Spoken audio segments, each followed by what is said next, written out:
Senator Rubio, will you call for ceasefire? No, I will not. Gaza? On the contrary. Senator Rubio, are you filming it? wait, I want you guys to get this. I want them to destroy every element of Hamas they can get their hands on. These people are vicious animals who did horrifying crimes. And I hope you guys post that. And what about the civilians that are being killed every day? Hamas should stop hiding behind civilians, putting civilians in the way. Hamas knew that this was going to lead to this. So Hamas should stop building their military installations underneath hospitals. So you don't care that 15,000 have died? You don't care about the babies that are being killed every day? I think it's horrifying. I think it's terrible, and I think Hamas is 100% to blame. That's what I think. Make sure you post that, please. Hello, hi, how you doing? I have great news. Everybody's least favorite left-wing screamer, terrorist supporter, Hasan Piker, has been subpoenaed, which is about time. Like, let's be honest, this has been a long time coming because he supports terrorists, because he does. It don't matter if it's the Houthis, if it's Hezbollah, if it's ISIS, he supports them. He's anti-American, which is the fact. Look at every person he endorsed for any form of government. They're always going to be a non-American. That's true. He went to Cuba and China to make propaganda videos for our enemies. And, like, why is he still here? Like, I'm serious. Like, let's send him back. Let's send him back to the Muslim nations that he says he loves so much that he wants to bring over here, or the communist nations. But he won't do that because he knows they're terrible. And he's freaking out too. See? Financial records, his communications, his logistics, and whether he was working and aiding and abetting the Communist Party of China. Of Cuba. I said China, but that isn't. Well, we may find out that that's one and the same. Yeah. Exactly. That's a good slip. So I found this interesting. So a few years ago, you know, there was the tenant company scandal where several conservative influencers were getting paid by a company that was on the back end getting paid by Russia. But even under a federal investigation, I believe under the Biden administration, they found that those influencers didn't know. They didn't know where the money was coming from, so they weren't criminally liable. But it brought up this idea, this foreign agent registration necessity. Is there specific legislation for Cuba and kind of adversaries, or is this really just under that guise of the foreign agent registration? In other words, if Hasan Piker took any type of payment for the propaganda, then he has to register as a foreign agent.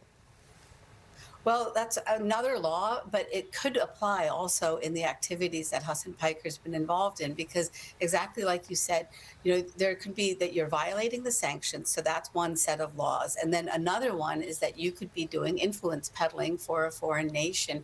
And that's this law where you have to register. So, you know, I mentioned China, and one of the important aspects of this is that there is this tech tycoon named Neville Roy Singham living in China who has pumped $285 million into nonprofits, including one of the nonprofits that Hasan Piker accompanied called Code Pink. And the big question on that front is whether these nonprofits are acting as agents of malign foreign influence. Those are three words that I hope everyone will learn, because that is what you see on the streets of America then, when you see these protests that talk about fascism.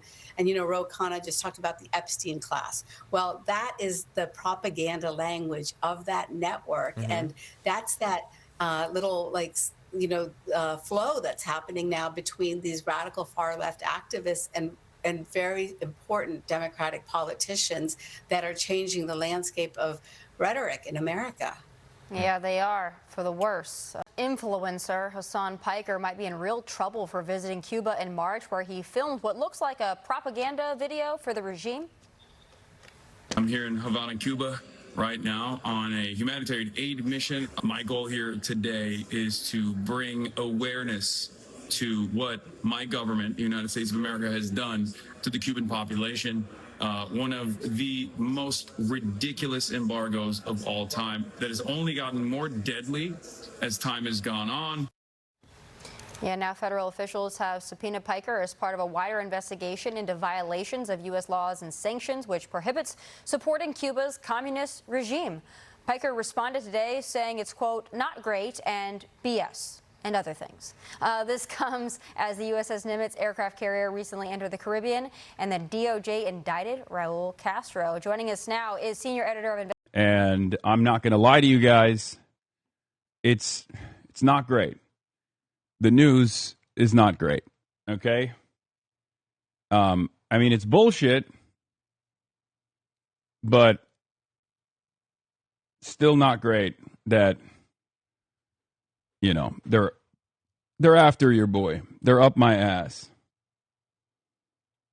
And I'll obviously get into it right now. I'll tell you all about it, but let me blast off real quick. We will free you, brother. Yeah, free me. Free me. Free me. I can't believe I'm saying that. Yeah, if you're probably wondering what this mostly is for, yeah, he went to Cuba pushing their propaganda against the U.S. And yeah, that's all what it is. They tried to say it was a humanitarian thing, but no. They just went to Cuba to say bad stuff about the U.S. while partying in million-dollar hotels where the normal people could never afford because communism. And in fact, like, no joke, it was so bad that when they caused a power outage that took out the entire power from the entire cities except for the hotel where he and Pink was at. Which meant that there are a lot of hospitals without power and people died. And because of that, the Cuban people hate him now. And not just them hate... The Cuban people hate the left because they know the left is not on their sides. Because they know the left is Marxist, communist. They want the Cuban people to stay down. And that's why the Cuban people absolutely despise them. And not just them, the left in general. It's no different from how right now the left is hated by Venezuelans because the Venezuelans know that the next Democrat president will release Maduro and start his regime all over again. But yeah, they're scared. And like, I'm going to be up front. Yeah, it's not just that though. They hate him because like he was doing other disrespectful stuff, like treating them like animals, like making them beg for food and throwing their food to them like if they were pets, because that is kind of what he believes. See. So this is Cuba, and there is no electricity anywhere because there's no oil, there's no energy, and this is what it looks like. Except that hotel, because it's a 5-star hotel. That's it. Everybody else is in the dark. 1950s, but taxi and carpool drivers like this guy wait in long lines for gas, if they can get it at all. Hundreds of them waiting here all night for simply 5 gallons of gas. And ever since COVID, fewer tourists have been coming to Havana. The island, obviously, has had a significant fuel shortage, and there was a lot of garbage that was piling up. But here in old Havana, they've been able to basically scrounge up a little bit of fuel and are not only doing a little bit of construction work, but also apparently picking up some garbage along the way as well. We're going to be heading to a hospital right now. We're going to be talking to a doctor about what the energy infrastructure and the lack of oil on the island has done. Yeah, and I think, these people just make me sick. Like, it's all performative too. But like, we really have to start doing this because I'm tired of bringing these muzzies here who do nothing but whine and try and destroy our country. I mean, like, think about it like this. In every Muslim nation, Hasan would definitely not be anywhere he got unless his dad was part of the problem, took money. But like, yeah, I'm tired of these annoying muzzies just complaining all the time. And like, I know that a lot of people want to say he's no different from Nick Fuentes. I never heard Nick Fuentes call for violence. That's all Hasan do. All Hasan do is call for violence against the right wing. Well, not even the right wing. It's just basically anybody that he doesn't agree with, which is the whole of the left in general. Which is why we need to start deporting these creatures out of the nation, or denationalizing them, and definitely getting rid of all liberal white women. Before anyone says he's never called for murder or the unaliving of people, well, I can prove that you're wrong. I have receipts. If you cared about Medicare fraud or Medicaid fraud, you would kill Rick Scott. Okay?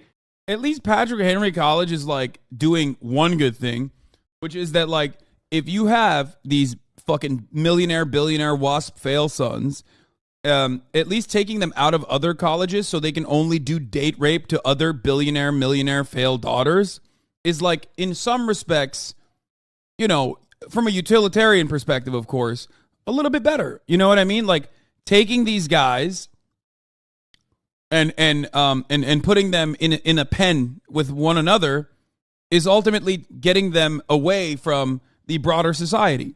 I'm sick and tired of it.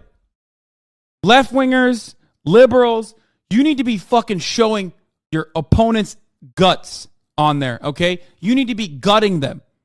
You need to be shanking these motherfuckers and letting their intestines just ride on stage. What the fuck is this shit, man? Slice them up. Slice them and fucking dice them. What the fuck is this? 874 Bellevue Drive, and I'm gonna kill you with my AR-15. Like that's the type of messages they were leaving in this dude's office, and he's resigning. Like he's literally, this is his last term. So I think that people are a lot more radical. It's hurt poor people that they can afford housing in Berkeley. I don't know how that works. My understanding is that the property owners who have properties there choose just not to rent it at all. Yeah, kill them. Kill those motherfuckers and murder those motherfuckers in the street. Let the streets soak in their fucking red capitalist bloods, dude. Doesn't matter. Doesn't matter if fucking rapes happen on October 7. Like, that doesn't change the dynamic for me even this much. So that's the other part of this problem that many people that can't contend with. Like, the Palestinian resistance is not perfect. Yes, and we just have to get rid of them. I'm tired of them. Americans are tired of them. The UK people. Every country in the world is tired of these muzzies. They do nothing but try to bring their S-hole culture, which is the reason why they left, over there to your country and just make it worse. They don't want to build themselves up. They want to bring other people down. That's why they're also so communist. Yeah, because, yeah, in communism, there is no growth, only stagnation. Yeah, and I'm just done. Let's kick them out. America is a Christian nation. And it's not just America. The UK is done with them. Japan. There's a reason why populism is winning. And that's because the left shoves all these muzzies down people's throats. So that ain't going to happen in Spain after a while. And now, to finish this, I'm thinking I'm going to go through a page that really does make sense. Malech, 1176. The great day of God. For behold, the day is coming, burning like an oven, and all the proud, yes, all who do wickedly, will be subdued, and the day which is coming shall burn them up, says the Lord. Which is true, especially with mass deportation. Well, that's been Navigator Podcast. Please come back again soon, and thank you.